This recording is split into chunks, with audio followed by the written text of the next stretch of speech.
Here's everything you need to know before upgrading to iOS 7, available for download today.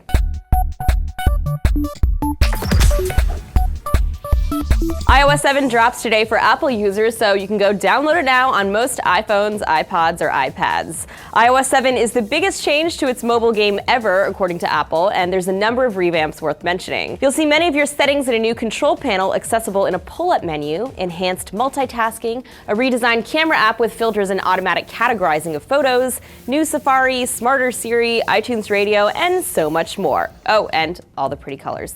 Your app should update automatically too in the new OS, so you won't have to manually update apps ever again. However, we should mention that as with many large OS updates, there are bound to be some kinks. For example, one software tester claimed that 90% of the apps he was running on the new OS crashed or experienced other performance problems. Regardless of how accurate that is, it's always a good idea to back up all your info, which you can do by going into your settings, iCloud, storage, and backup while you're on Wi-Fi, of course, but you already knew that. However, if you're on an old school version of the iPhone, iPod Touch, or iPad, don't worry, your plight is not forgotten by Apple. For any of you still using anything older than an iPhone 4, iPod 5th Gen, or an iPad 2, sorry, but your device can't run iOS 7. However, Apple will still be offering last compatible versions of some apps. For example, if you try to install Instagram on a 2nd Gen iPod Touch, you'll get a notification asking if you want to download a prior version of this app. In some cases, these versions might be over a year old, but it solves the problem of out-of-date apps that people with aging devices would sometimes encounter. So have you downloaded iOS 7 yet? And if so, what are your impressions? Let us know in the comments, as always, and don't forget to subscribe. For TFN, this